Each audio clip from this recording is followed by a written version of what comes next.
Hi everyone, welcome back to my channel. My name is Anna Crossland. Before we get started in today's video, if you have not already, don't forget that I am giving away a new Urban Decay Naked Honey palette, and there are under 50 entries so far. Go check that video out. I'll link it up here or in the description below. Today we're reviewing ColourPop's newest palette called Lilac You A Lot. Now I have been waiting for them to release a more lavender palette, even though they already have the It's My Pleasure palette. I still was like, I don't have that many light lavender shades in my collection, and after receiving this palette I looked through my whole collection and it's true, there just aren't a ton of lavenders in my collection.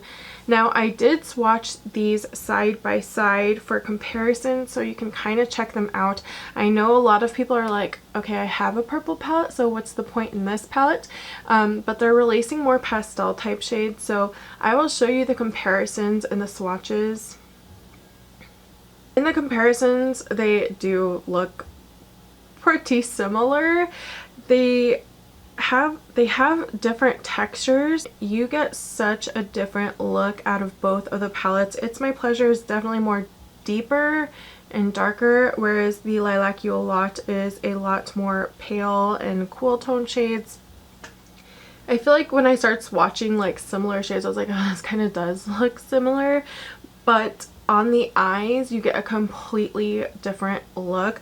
I feel like It's My Pleasure is more for people who are used to normal types of purples, because you also get some mauve tones in there, so it's just extremely wearable. And then I feel like the Lilac You A Lot gives you a brighter pop of purple and way more unique shades, so I'm a little bit scared to like completely hold this up to you because I feel like some shadows might fall out because some of them did come broken. I do have the Lilac You A Lot on my eyes today, and I will be getting into the tutorial quite soon, but let me show you of the swatches I did of the Lilac You A Lot just so you can see those swatches on their own as well. Here are the swatches of the Lilac You A Lot. Everything was just so soft. Cloud is the first very shimmery shade, and honestly it came broken, and I think it's just so soft and crumbly. When I was swatching it, it just like started crumbling everywhere. But I didn't really have too many problems. Filtered, the last darker purple, was kind of the only one that was a little bit patchier, a little bit grittier, but for the most part everything really performs very, very well in this palette. Here's the look I came up with today, and I definitely do feel like it's just a little bit more brighter and less tame than if I used It's My Pleasure. Even though It's My Pleasure is darker, it's just darker with like shades that are more average, I guess I should say. Like, we've seen a lot of these shades in other palettes, like Sleeper's just kind of like a maroon shade, Fanfiction's kind of like your mauve shade, like a bunch of shades. And I specifically remember that I was really impressed with Kitten Fish because it was like a lavender shade in here, and I just don't have a lot of lavenders. I even thought that maybe it was similar to the Norvina palette. I even swatched a few similar shades, and then I opened up the Norvina palette and realized there's not a ton of purples in here. I thought there was more purples. And these are the only shades that were somewhat similar. So I feel like adding the Lilac You A Lot collection, if you're someone who's really into lavender and lighter purples, is a really good idea. I'm really happy I have it in my collection. Let's jump into the tutorial now. To start off this look, we are going to go into Zoned Out. This is a matte purpley pink shade. Lots of kick up and fall out. I do have the e.l.f. concealer on my eyes already, so this is pretty darn pigmented for a pastel-y type purple, and it's working beautifully. I do feel like you're going to want to super tap off the excess though. So that shade's really impressive, but also very messy. I think we're going to go into the more gray toned purple, which is called Imagine That, right here. That one isn't as bad, but I don't know if this is really gonna help much. Maybe deepen a little bit, but not too much. They're pretty similar, like in how light they are. But this one's definitely more cool toned. Okay, so not making a huge difference. I do have quite a bit of fallout right now. We're gonna jump into Iffy right here. So powdery. So powdery. This shade is working well too. I'm supposed to run errands today, so I'm probably gonna have grapey eyes. I'm gonna take that same shade under the eye. Let's tap that off, cause she gonna need it. Now I really want to go into Trainwreck. Now this is like a gray type of purple. It's very unique, but it's not super intense shimmery, so we'll see if I end up liking it in the middle, but it's this one right here. I'm gonna go ahead. Let's not wet it first and see what it does. Actually, it picked up pretty well. I actually really have been liking this brush. It's all dirty. It's the Wet n Wild. I think it's like, I don't even know what it's called. But I found it at the dollar store and it's really good. I'm gonna just wet my brush to intensify it. Yeah. Alright. It also helps her be more shimmery. I think we're gonna add a little bit of fluff on top of that, or I don't know. Oh yeah, that's working well as like a topper for that shade. Like it's not completely taking away that gray tone, but it's adding kind of more shifty effect. So I took this purple eyeliner, and it's a color eyeliner long lasting by Quibest, or I don't know, Quibest, and this is in the color 09, and honestly it worked way better than I thought it would, because if you look at the color, it's very light, almost like these types of shades, so it's like I don't know if this is gonna work out, but I think it did. I think it added a nice little pop of color liner. I want to add a little bit of cloud in the inner corner. Always gotta add that sparkle. Ooh, that's pretty. What's funny is when I swatched it, I thought it looked more like pink, but there is some lavender.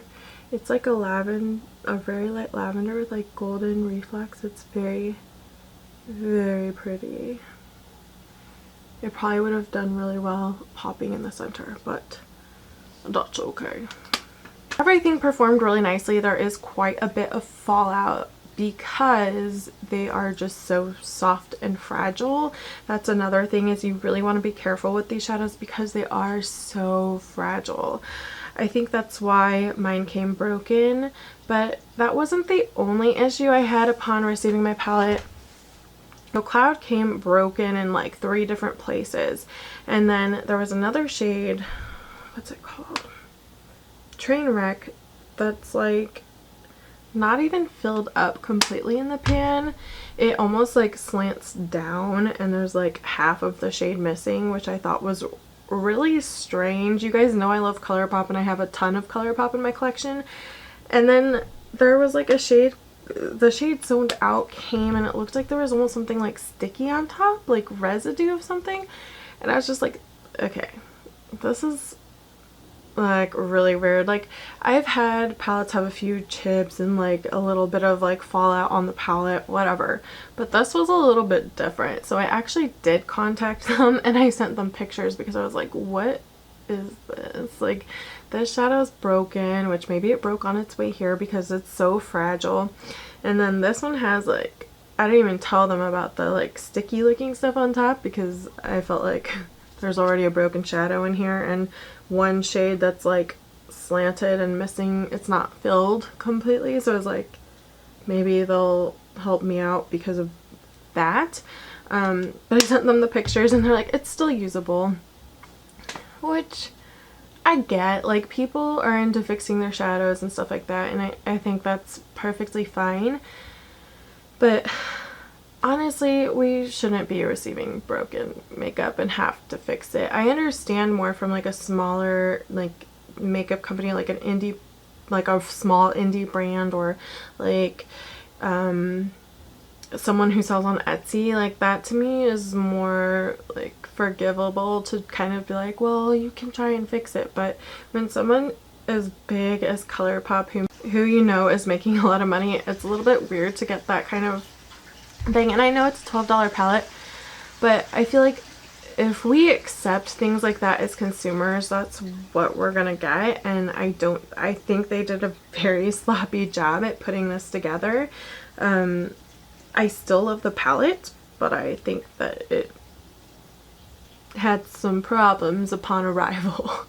And like I said, I wouldn't really point this out normally, but I think it does become a problem when it happens consistently. You know, I've had other broken shadows and then like super shocks, and then they'll send me a new one. Of course, you can just press them together, but it also becomes a problem when you're someone like me who takes pictures for Instagram. Like, who wants to take pictures of a completely shattered eyeshadow? I guess if I was someone who was simply just using the product, it is usable, but to be someone who's also buying it for content to post pictures of on their feed, like, is that really what you want me to post? Like, they don't know I do it, but I mean, like, I don't want to post pictures of broken eyeshadows that look cruddy, but whatever. Anyways, I ended up telling them that I was like, well, I mean, like, shades might start falling out here because all I could think about was doing this review and like that broken up shade just plopping out, because I've had shades like that happen in ColourPop shadows and they weren't broken. And